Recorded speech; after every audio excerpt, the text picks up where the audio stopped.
let's finish it. It's crazy to think. I always word to my players when they get upset after one swing, one out. I'm always like, dude, this is the only place you can come home with a 30% on your test, and your parents are like, good job. True. You know what I mean? Like, imagine as a kid, like I could go to my science exam and get a 30 and be praised for it. And so that's really hard thing. And I think you have to remind yourself at how hard this game is, and how even if you hit the ball hard 10 times, you still might get 3 hits. You could get 7, but you're most likely not, because there's 8, 9 guys out there. 8, I don't include the catcher necessarily being out there. But so I think it's really just trying to snip that in the butt as quick as possible, and still just show up, do your work, expect to win, and I think good things happen.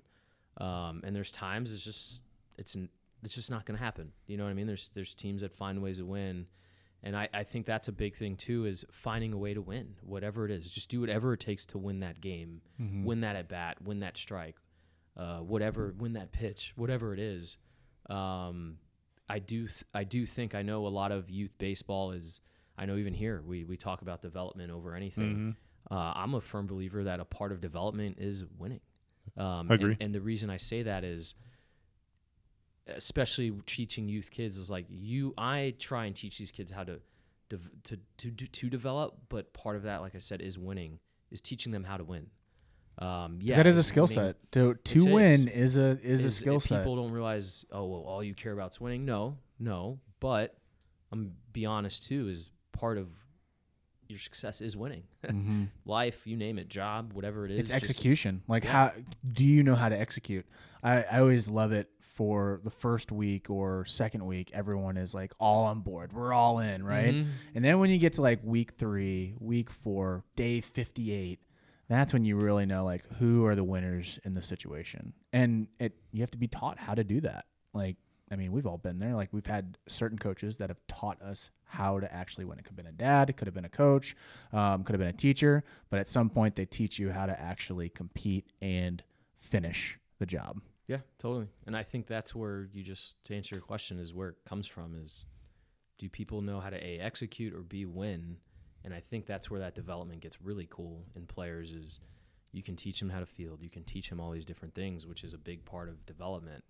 But when you can teach any person how to win, and I hate to sound that way, like they usually become successful. Yeah, that's true. Successful. And they usually become better off the field too. It's very addictive. And you want to, I mean, every morning you wake up and as an adult, you try and, in my mind, I'm trying to win a ball game that day. Yeah. Because for me, that's just how I work, and it's difficult to think of things differently. I'm so used to going to the field.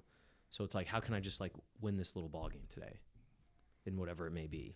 I think where the separating factor for a lot of coaches, like really top end, like legendary coaches, is getting a player to know how to win in a pressure situation. Like when everything is completely against you and you've just got lit up 3 runs and you have to go back out there and try to get another out, and then hopefully your offense can kick it into high gear and then you can come back out and win the ball game. I think that's where like really good coaches cut their teeth, is that situation, because it's really tough. Like when you have a player that misses a ball and then he has a lot of pressure on him, and then you try to figure, like, he doesn't know how to handle it, he just breaks down.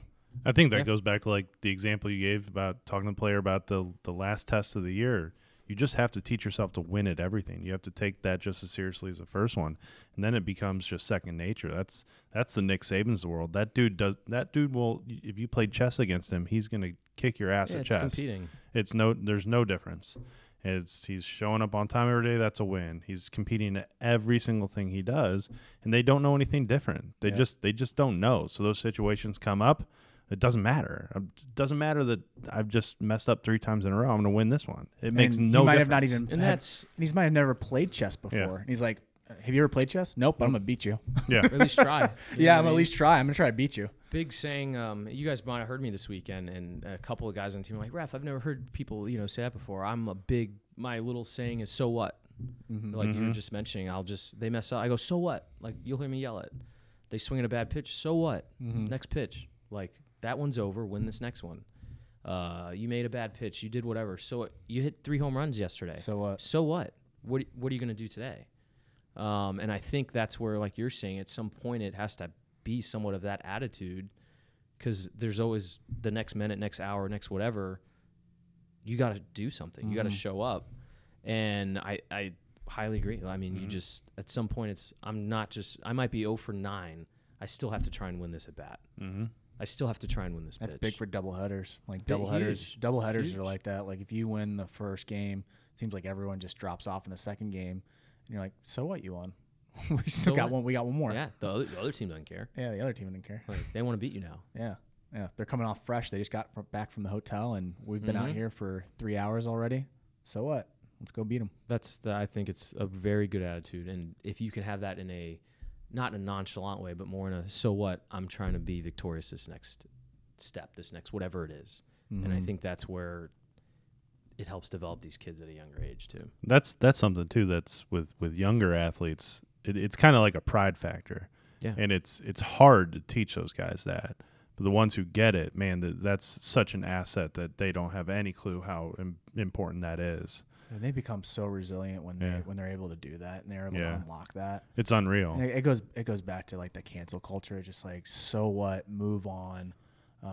And because you're gonna get into situations that are worse than this one. Way worse. Like just adult, like just thinking about like just life. Bills. Yeah, everything. I mean, everything. And if you're able to click that, so what, dude, you're unbeatable. Yeah. To see more short clips of The Closing Pitch, please subscribe to our YouTube channel. You can also subscribe to Apple Podcasts and follow on Spotify to get notified on future episodes.